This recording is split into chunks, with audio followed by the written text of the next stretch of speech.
I'm pretty much on my last legs, there's no doubt about that whatsoever, but I've got way too much going on in my life.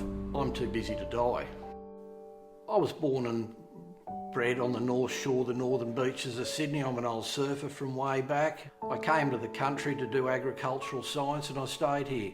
My wife and I, we love it here where we are in the Riverina of New South Wales, and we grow beef cattle and we enjoy raising calves and we love living on our property. It's a great life.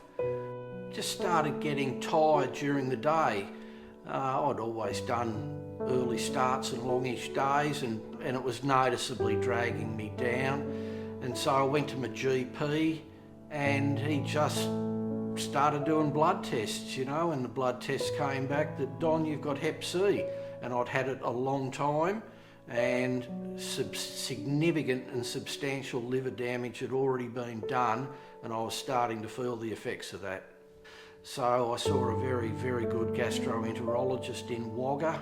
Yeah, this was, as it turned out, primary liver cancer or hepatocellular carcinoma, and I had some real problems and it was only going to get worse.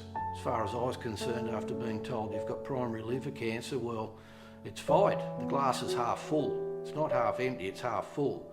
So go home, do as you're told, rely on the medical professionals and the medical science, and yeah, it was downhill. Don't worry about that, but trust in what you're being told and go and do as you're told.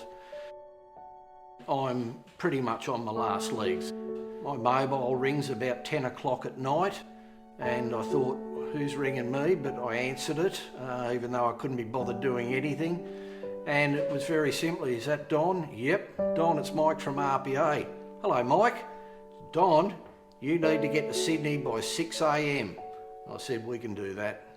I went in, had my operation about midday. I still remember the clock in the theatre, and woke up in intensive care next day at 10 a.m. on a Saturday morning.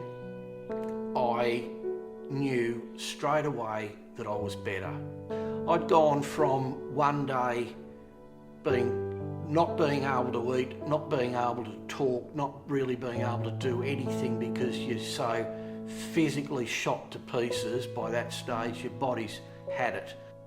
All of a sudden, wanting to eat, wanting to talk, having depth in your voice. It's just marvellous where science has got me.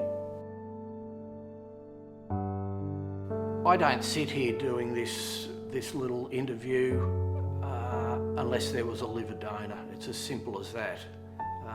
Yes, it's tough to get your head around, but I think Australians in general are reasonably pragmatic about life and death, and I think that the idea of organ donation, which saved my life, is something that we just have to normalise around the dining table from a young age for children, just within the family environment, so that the idea of organ donation and registering to be an organ donor is just something you go and do, because it can change lives. And the key for me was, at my age, at that age I was 57, I felt that if I died, and I was going to very soon, that I'd have let the family down because I felt I was still way too young.